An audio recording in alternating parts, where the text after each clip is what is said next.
এই যে খুব খেয়ে দিয়ে সেজে গুজে রাজসভায় যাচ্ছ, তা আমার ব্যাপারটা মনে আছে তো? তোমার আবার কি ব্যাপার? ভুলে বসে আছো তো? কতদিন ধরে একটা ভালো দেখে জামদানি শাড়ি আনতে বলেছি না? দেখো গিন্নি, তোমাকে জামদানি শাড়ি কিনে দেবার মতো ট্যাঁকের জোর আমার নেই। কেন নেই কেন? তুমি হচ্ছ এই রাজ্যের মন্ত্রী। এই শোনো, জামদানি শাড়ি কিন্তু আমার চাই চাই। না হলে কিন্তু একদম বলে দিলাম অনর্থ বাঁধিয়ে ছাড়বো। দিলে কাজে বেরোবার সময় মেজাজে 13টা বাজিয়ে দিলে একবার। কেন যে মরতে বিয়ে করতে গিয়েছিলাম তোমাকে, আজ মহারাজকে বেতন বাড়াবার কথা বলতেই হবে।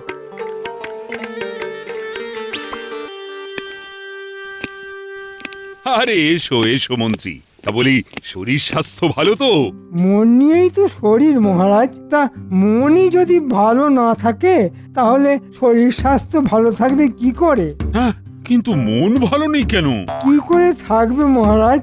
যা বেতন পাই তাতে তো নুন আনতে পান্তা ফুরিয়ে যায়, সেই নিয়ে তো সংসারে নিত্য অশান্তি। এ এ আবার কি রকম কথা মন্ত্রী? আমার রাজসভার সকল সদস্যের থেকে তুমি বেশি বেতন পাও। কিন্তু তাতেও যে চলে না মহারাজ। ওই যে একটা কথা আছে না, যে ছেলে বেশি পায় সেই ছেলে আরো চায়। দেখো গোপাল, কথা হচ্ছে রাজা আর মন্ত্রীর মধ্যে। সামান্য এক ভাঁড় হয়ে তুমি এর মধ্যে নাক গলাতে আসছো কেন? আসলে আপনার কথা শুনে না নাকটা বড্ড সুরসুর করে উঠল। গোপাল যতই টিপ্পনি কাটুক না কেন, এবার কিন্তু আমার বেতন বাড়াতেই হবে মহারাজ। সম্ভব নয়। একে তো এতগুলো লোকের বেতন জোগাতে গিয়ে আমি জেরবার হয়ে যাচ্ছি, তারপরও আবার বাড়তি বেতনের বোঝা। না মন্ত্রী না, যা পাচ্ছ তাতেই মানিয়ে নাও। তাহলে রাজসভার দু একজনকে ছাঁটাই করে দিয়ে সেই বেতনটা আমাকে দিয়ে দিন। হ্যাঁ, তা কাকে ছাঁটাই করবো শুনি? গোপালকে করুন। সত্যি কথা বলতে কি, রাজসভায় এসে ভুঁড়ি আর টাক দেখানো ছাড়া ওর তো তেমন কোনো কাজ নেই। কিন্তু এই ভুঁড়ি আর টাকের মধ্যে যে বুদ্ধি আছে সেটা তো আপনার নেই মন্ত্রী মশাই। বেশ, ঠিক আছে, হয়ে যাক একটা বুদ্ধি পরীক্ষা। এমন একটা জিনিসের নাম বলো তো যে নিজে ভিজেও আমাদের শুকিয়ে রাখে। খুব সোজা মহারাজ, ছাতা। হ্যাঁ, ছাতা তো শুধু বৃষ্টি থেকে আমাদের মাথা বাঁচায়, কিন্তু বৃষ্টির জলে আমাদের হাত পা যদি ভিজে যায় সেটা তাহলে কে শুকোবে? গামছা মহারাজ, নিত্য নিজে ভিজে আমাদের গা শুকনো করে দেয়। সাবাস সাবাস, তাহলে বুঝতে পারছো তো মন্ত্রী, গোপালের মতো বুদ্ধিমান লোককে কখনোই ছাঁটাই করা যায় না। না না, কোনো মতেই করা যায় না। তারপর সেনাপতি। আমি শত্রুর হাত থেকে এই রাজ্যকে রক্ষা করি মহারাজ। আর রাজবৈদ্য করে চিকিৎসা, সভাকবি কাব্য রচনা করে, রাজপণ্ডিত পাঠশালা চালায়, আর বিজ্ঞানী করে বিজ্ঞানের সাধনা, আর রাজ জ্যোতিষী গণনা করে।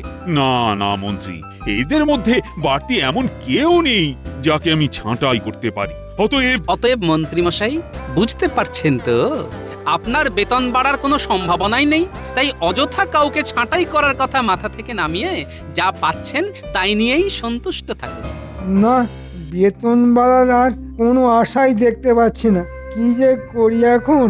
বউয়ের মান ভাঙাতে জামদানি শাড়ি কিনি কিভাবে? হ্যাঁ,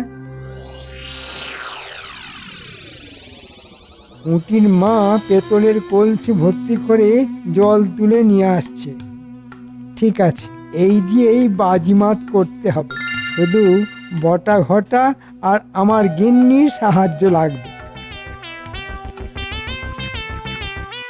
কিরে, সারাদিন গল্প গুজব করে সময় কাটালে চলবে? কিছু রোজগার পাতিও তো করতে হবে। তা কি করতে হবে?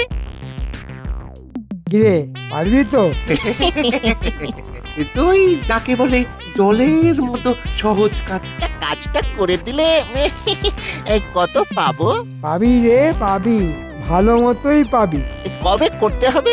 ধর কালি।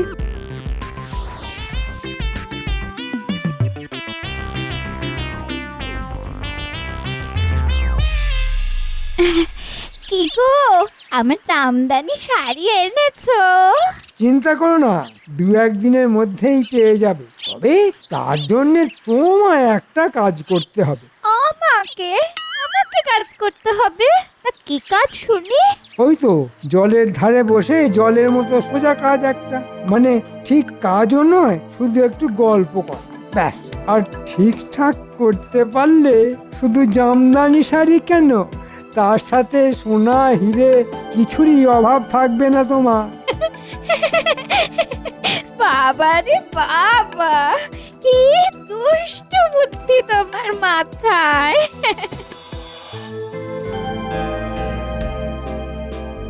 এই কি গো, এই পুটির মা, কোথায় চলেছো? পুটির মা, জল আনতে চলেছি দিদি। তা আপনি যে আজ কি করব বলো? তোমাদের মন্ত্রী মশাই কাজে বেরিয়ে যাওয়ার পর আমার তো কোনো কাজ থাকে না গো, তাই একটু বেড়াতে বেরিয়েছি। তা এতদিন পর যখন দেখা হয়ে গেল, তখন চলো না পুকুর পাড়ে বসে দুজন একটু গল্প করি।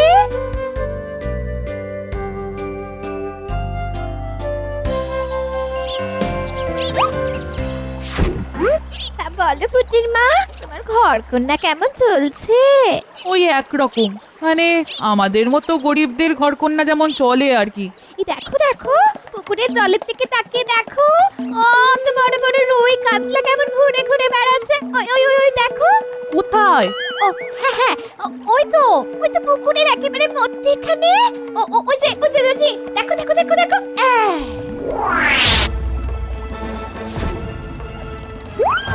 কই গো দিদি, আমি তো কোনো বড় রুই কাতলা দেখতে পাচ্ছি না। তাহলে হয়তো আমাদের কথা শুনে জলে ডুব মেরেছে। যাই হোক ভাই, আমি তাহলে এখন চলি। হ্যাঁ, আমিও জল নিয়ে ঘরে যাই। এ কি, আমার ঘোড়া কোথায় গেল? ঘোড়া কে নিল? তাই তো, কে নিল? হ্যাঁ হ্যাঁ, হায় হায় হায়, ওটা যে আমার বিয়ের দানের ঘোড়া। ভেবেছিলাম মেয়ের বিয়েতে দেব, এখন কি করব? এ বাবা, দেশে কি চোরের উপদ্রব বেড়েছে দেখেছো? দুটো জলজাত মানুষের চোখের সামনে থেকে ঘোড়া নিয়ে পালালো। যাও যাও, এক্ষুনি গিয়ে মহারাজের কাছে নালিশ করো, তিনি ঠিক উদ্ধার করে দেবেন তোমার ঘোড়া। ঠিক বলেছেন, যাই বাড়ি গিয়ে পুটির বাবাকে বলি।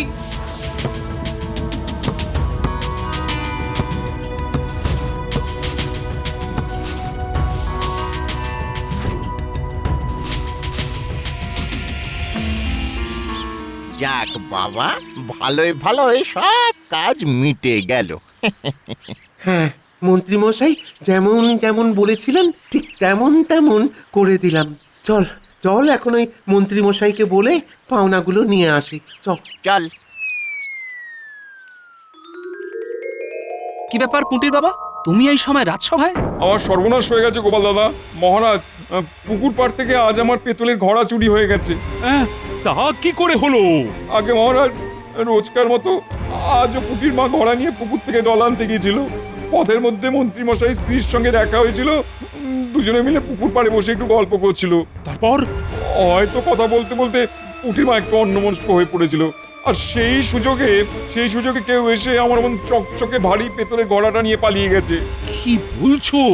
দিনে দুপুরে এমন ছিচকে চুরি? না না না না, এ তো ভালো কথা নয়। সেনাপতি, এক্ষুনি পেয়াদা রক্ষীদের পাঠাও। যেমন করে হোক ওই ঘোড়া কিন্তু খুঁজে বের করা চাই। পেয়াদা আর রক্ষীরা কি করবে মহারাজ? যে চুরি করেছে সে নিশ্চয়ই এতক্ষণে ওই ঘোড়া হয় বিক্রি করে দিয়েছে, নয়তো গোপন কোনো জায়গায় লুকিয়ে ফেলেছে। হ্যাঁ, কথাটা খুব একটা মন্দ বলনি। তাহলে কি করা যায়? আমি বলি কি, রাজ জ্যোতিষী একবার গণনা করে দেখুন না ওই ঘোড়া কোথায় আছে। একেবারে ঠিক কথা বলেছ মন্ত্রী। রাজ্যতীষী, তুমি একবার গণনা করে দেখো তো ওই ঘোড়া এখন কোথায় আছে। তারপর না হয় সেপাই আর রক্ষী পাঠিয়ে ওই ঘোড়া উদ্ধার করে নিয়ে আসা যাবে। এতদিন তো রাজ্যতীষীর কাজ ছিল গণনা করে রাজ্যের ভালো সময় আর মন্দ সময়কে বলে দেওয়া। শেষকালে তাকে দিয়ে ঘোড়া চুরির গণনা? হ্যাঁ, রাজ জ্যোতিষীকে দিয়েই ঘোড়া চুরির গণনা। ওকেই গণনা করে বলে দিতে হবে ঘোড়া কোথায় আছে। পারলে বুঝবো ও ঠিকঠাক গণনা করতে পারে, আর না পারলে? আর না পারলে বুঝতে হবে ও একটা অকম্মার ঢেঁকি। ঠিক আছে, আমি গণনা করে দেখছি। কেঁদো না পুটির মা, কেঁদো না। এই বলি, এই পুটির বাবা তো মহারাজের কাছে গেছে। এই দেখো, মহারাজ ঠিক খুঁজে বের করে দেওয়ার ব্যবস্থা করবেন। হ্যাঁ, কিন্তু যদি খুঁজে না পাওয়া যায়, হায় হায়, কেন যে মরতে মন্ত্রী মশাইয়ের বউয়ের সঙ্গে গল্প করতে বসলাম।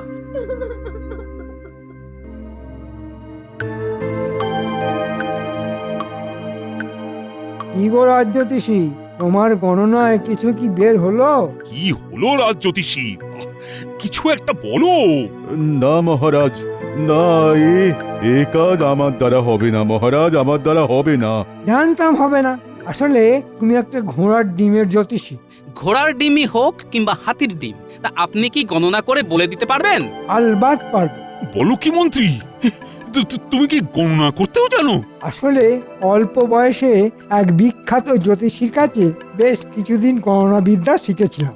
দেখি একবার শেষ চেষ্টা করে পুরনো বিদ্যা কিছু মনে আছে কিনা। বাবা, মন্ত্রী মশাইয়ের এত গুণ! ব্যাপারটা কেমন যেন খটোমটো লাগছে। তাহলে দেখো দেখো দেখো একবার চেষ্টা করে। রাজ্যতীষী, তোমার ওই গণনার ছক আর কাঠিটা আমাকে একবার দাও তো।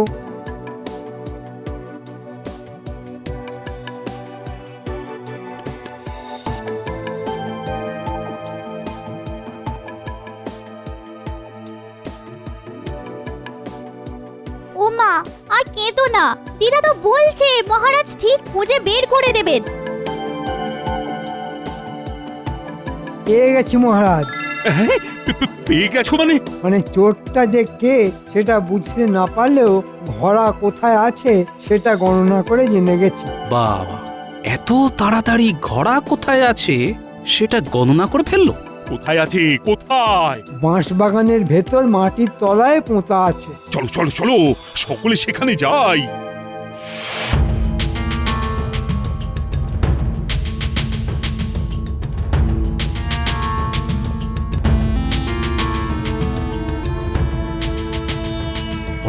বলো তো ঠিক কোনখানটায় পোঁতা আছে? মনে হচ্ছে এইখানটা।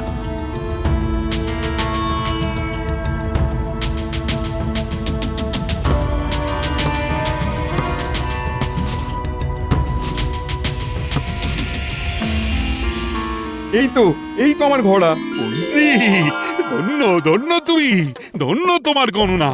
এতদিনের পরেও যে বিদ্যেটা আমি মনে রাখতে পেরেছি, আপনার রাজ্যতীষী সেটা কেমন ভুলে গেছে। আসলে নামেই ও রাজ্যতীষী, এদিকে কাজের বেলায় অষ্টরম্ভা। তাই তো দেখছি।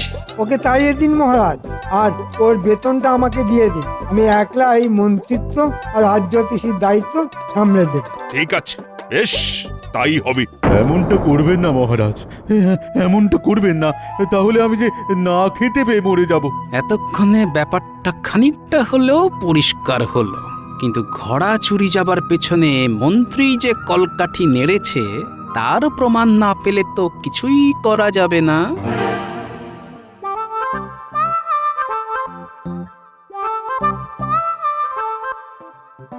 দেখলে তো, বলেছিলাম না মহারাজ তোমার ঘোড়া ঠিক উদ্ধার করে দেবেন। হ্যাঁ, সত্যি কথা বলতে হয়, ঘোড়া কিন্তু মহারাজ উদ্ধার করে দেননি। ঘোড়া উদ্ধার করে দিয়েছেন মন্ত্রী মশাই। মন্ত্রী মশাই যে এত বড় জ্যোতিষী, এটা কিন্তু আগে জানতাম না। এটা অবশ্য ঠিক কথা। এই শোনো, এবার আমি বাড়ি যাই। হ্যাঁ, পৌঁছে দিয়ে আসি। না না না, আমি একলাই চলে যেতে পারবো গো।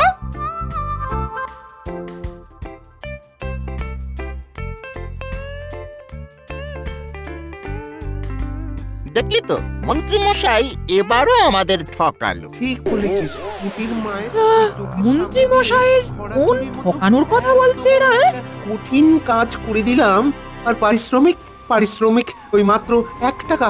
দাঁড়া না, এরপর আর কোনো কাজ করতে বললে এমন ঝোলাবো না। রে বাবা, বেশ গোলমেলে ব্যাপার মনে হচ্ছে। হ্যাঁ, বাড়িতে গিয়ে বুড়োকে সব বলতে হবে দেখছি।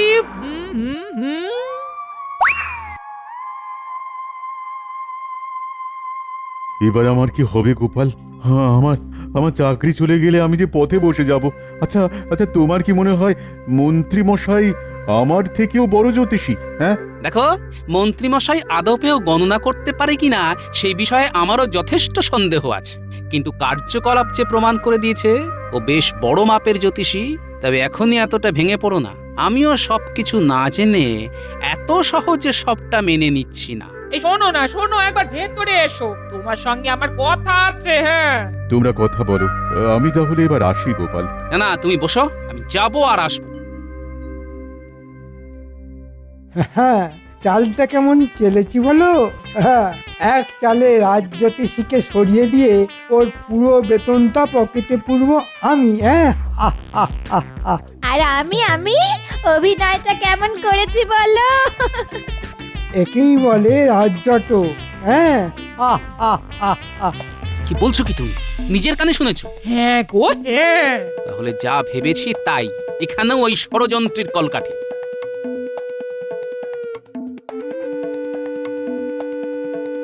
চলো রাজজ্যোতিষী, একবার মহারাজের কাছ থেকে ঘুরে আসি।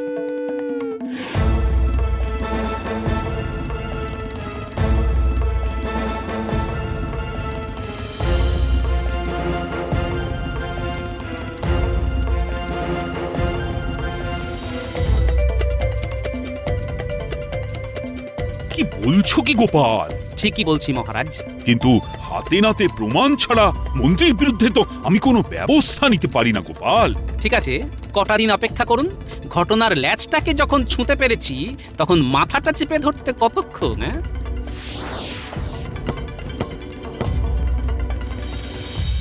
হ্যাঁ, ঘোড়া উদ্ধার করার পর সারা রাজ্যে যেভাবে আমার নাম ছড়িয়ে পড়েছে তাতে লোকের ভিড় লেগে যাবে। হ্যাঁ, আহ আহ আহ। ওদিকে রাজজ্যোতিষীকে হটিয়ে দিয়ে ওর বেতন আমি পাবো, আবার এদিকে গণনার ভরং দেখিয়ে দুহাত ভরে রোজগার। হ্যাঁ, এখন শুধু টাকা আর টাকা, টাকা আর টাকা।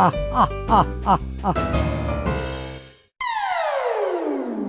মন্ত্রী, শুনলাম তুমি নাকি একটা ভাগ্য গণনার দোকান খুলেছো। ঠিকই শুনেছেন মহারাজ, আসলে আমি খুলতে চাইনি, কিন্তু আমার সুপ্ত আর লুপ্ত প্রতিভার পরিচয় পেয়ে মানুষজন এসে এমন করে ধরলো যে। তা কোথায় ধরলো মন্ত্রী মশাই? হাত না পা? একেবারে ফরম কাটবে না গোপাল, ক্ষমতা থাকলে এমন একটা কাজ করে দেখাও না। হ্যাঁ, দেখাবো দেখাবো, সময় হলে ঠিক দেখাবো। তবে আমি দেখাতে শুরু করলে আপনি সামলাতে পারবেন তো? ঠিক আছে, দেখাও, যত ইচ্ছে দেখাও, তোমার মুরদ আমার জানা আছে।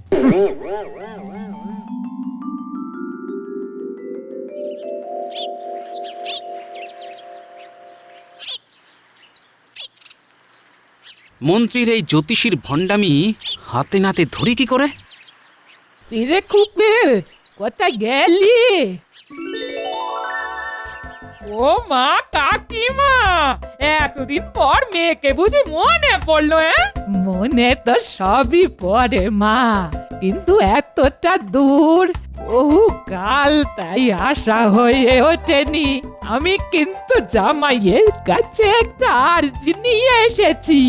বলুন। এই যে আমার ছেলে লেখাপড়ায় খুব ভালো আর অঙ্কে খুব মাথা।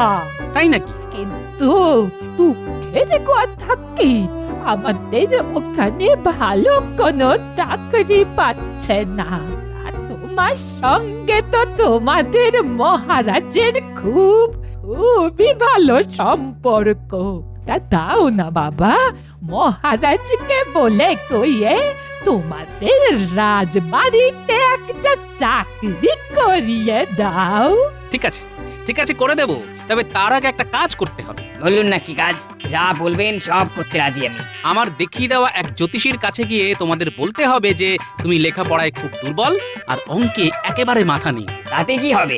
মহারাজের সামনে ওই বুজরুকের সব ভণ্ডামি ফাঁস হয়ে যাবে, আর খুশি হয়ে মহারাজ তোমাকে চাকরি দেবেন।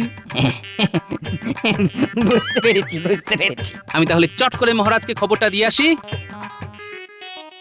বাবা, বলুন কি চাই?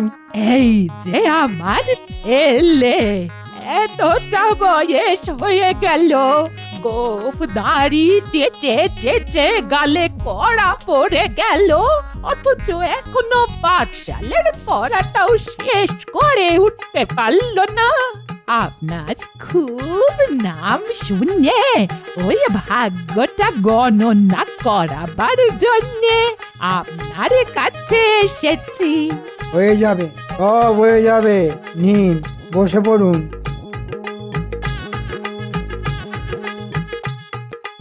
বটা ঘটাকে ধরে আনার জন্য পেয়াদা পাঠিয়ে দিয়েছি। বেশ, ঠিক আছে ঠিক আছে।